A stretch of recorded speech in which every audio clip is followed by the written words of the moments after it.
ચાલો બાળકો, આજે આપણે એક ખૂબ જ સુંદર અને પ્રેરણાદાયક વાર્તા સાંભળીએ. વાર્તાનું નામ છે ભક્ત ધ્રુવ. એક સમયની વાત છે. ઉત્તાનપાદ નામે એક રાજા હતા.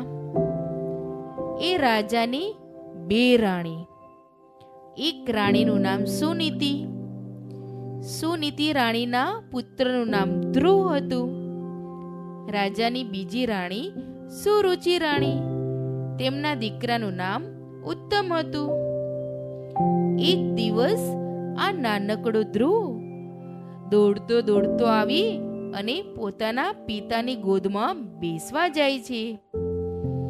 એ જ સમયે સુરુચિ રાણી તેની પાસે આવી એને અટકાવી દે છે અને કહે છે કે ચાલ જા, તારે તારા પિતાજીના ખોળામાં બેસવાનો અધિકાર નથી. જો તારે તારા પિતાના ખોળામાં બેસવું હોય તો મારે ત્યાં જન્મ લેવો પડે. આમ કહી સુરુચિ રાણીએ તો ધ્રુવને ધક્કો મારી દે છે. ધ્રુવ તો ખૂબ દુઃખી થઈ જાય છે. રડતો રડતો એમની માતા પાસે જાય છે. માતા સુનીતિએ તેને પ્રેમથી સમજાવે છે, બેટા, દુનિયામાં સાચો સહારો માત્ર ભગવાન છે. જો તું સાચી ભક્તિ કરશે તો ભગવાન તને જરૂર મદદ કરશે. આ સાંભળીને ધ્રુવ તો મોટો સંકલ્પ કરે છે કે હવે હું જંગલમાં જઈશ, જંગલમાં તપ કરીશ અને હું ભગવાનને પ્રસન્ન કરીશ. ધ્રુવ એકલો ઘોર જંગલમાં તપ કરવા માટે નીકળી જાય છે.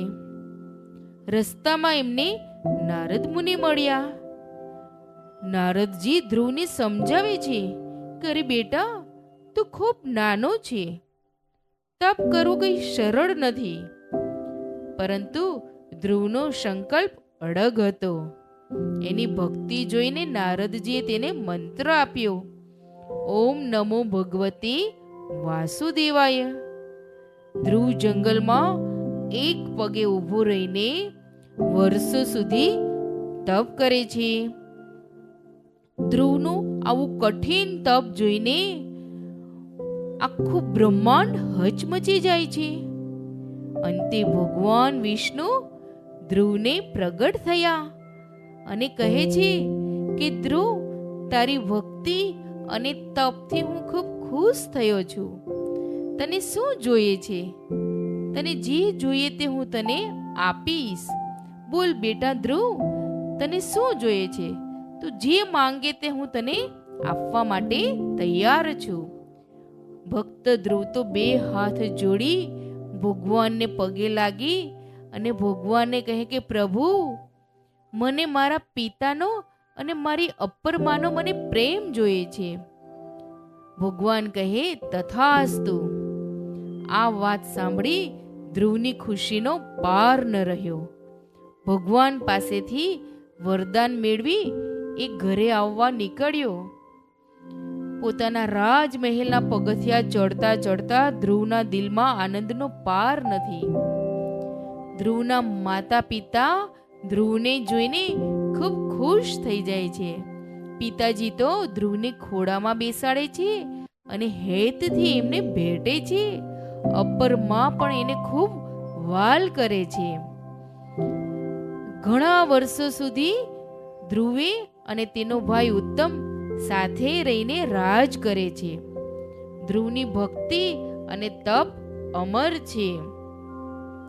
ભગવાને પણ તેની નિસ્વાર્થ ભક્તિથી ખુશ થઈને આશીર્વાદ આપે છે કે ધ્રુવને આકાશમાં એક સ્થિર સ્થાન મળશે.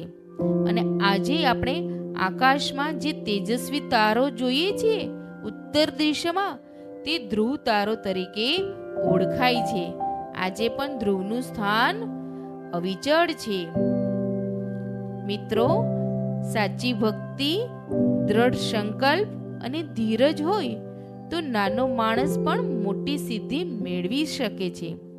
ચાલો બાળકો, જો તમને આ સરસ વાર્તા ગમી હોય તો વિડીયોને લાઈક કરો તમારા મિત્રો સાથે શેર કરો અને સબસ્ક્રાઈબ કરવાનું ભૂલશો નહીં.